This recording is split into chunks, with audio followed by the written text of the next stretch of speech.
விட்டுருவீங்களா?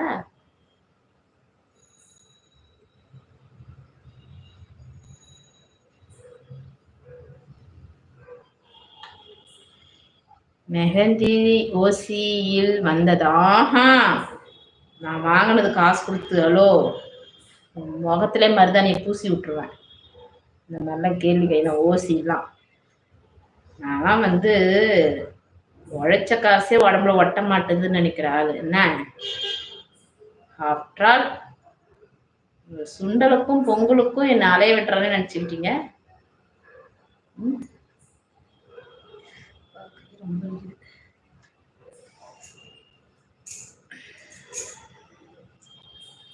ஆனா அந்த மருதாணி வச்சதுக்கு அப்புறம் நான் ஊர்ல இருக்கும் போதுங்க ஒரே சிரிப்பு எனக்கு. கை 2 கையிலயும் வச்சு விட்டாங்க. என் செல்ல சூர்யா வச்சு விட்டுது. நிஷா 2 கையிலயும் வச்சு விட்டா. கால்ல ஃபுல்லா வச்சு விட்டுட்டா. எந்திரிக்கிறேன், என்னால எந்திரிக்கவே முடியல. தூக்குறா தூக்குறா, என் உடம்பு எப்படி தூக்க முடியும் அப்படின்னு தூக்கிட்டா. அப்படியே தம் பண்ணி தூக்கிட்டா. நைட்டு படுக்கிறேன், தூங்குறேன், மூக்கு அரிக்குது, வாய் அரிக்குது, இங்க முதுகுல அரிக்குது, கால் அரிக்குது. என் ஆசை யார விட்டது? ஆசை யார விட்டது? எங்க பார்த்தாலும் வச்சுக்கினாச்சு. ஆனா அவ்வளோ கஷ்டத்துலயும் காலையில கையெல்லாம் கழுவிட்டு காலம் கழுவிட்டு பார்த்தா அவ்வளோ அழகா இருந்தது.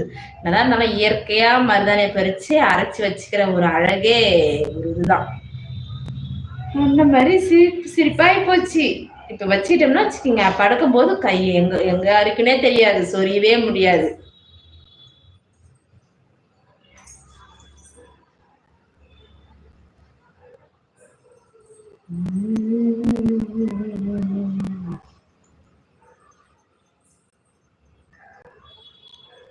மூர்த்தி இருக்கிறீர்களா?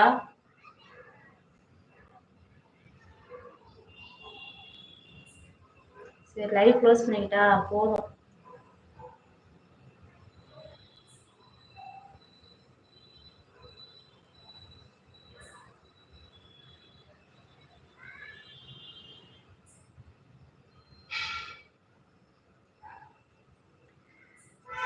ஆமா, இல்ல இல்ல, நான் வந்து எப்பயுமே சாப்பிட்ருவோங்க. நாங்க 8 மணிக்கெல்லாம் எங்க வீட்டுல சாப்பிட்ற வேலை முடிஞ்சிடும் எப்பவுமே. சரி, 8 மணிக்குள்ள பசங்கலாம் போய் படுத்துருவானுங்க. அப்பதான் காலையில எந்திரிக்க முடியும்ட்டு.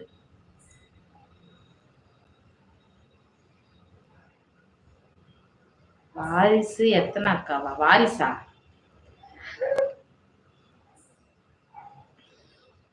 என்ன வாரிசுன்னு போட்டிருக்கீங்க? வாரிசு எத்தனை அக்கா? எனக்கு வாரிசு 8 வாரிசு. ஏன் ஒரு விஷயங்க, அவ எப்படி யோசிக்கிறா பாருங்களா. எங்க அக்கா பொண்ணு, அவ பேரு எப்சிப்பா. அவள் வந்து காரைக்கால்ல டீச்சரா இருக்கா. இவ்வளோ ஒரு பக்குவம் இந்த வயசுல இருக்குமா? உண்மையுமே சொல்றேன். அவளை நினைச்சு எனக்கு ரொம்ப எப்படி சொல்றதுன்னே தெரியலங்க. லோன் வாங்கி கொடுத்துருக்கோம் அவளுக்கு. மாசம் மாசம் அக்கௌண்ட்ல போட்டு விட்டுருவாங்க. அதுல வந்து பாத்தீங்கன்னா, அதாவது மொத்த காசு 450 ரூபா லாஸ்ட் அவங்களுக்கு மொத்த அமௌண்ட் கட்டுறது. ஒரு 5450 ரூபா வச்சுக்கோங்களா.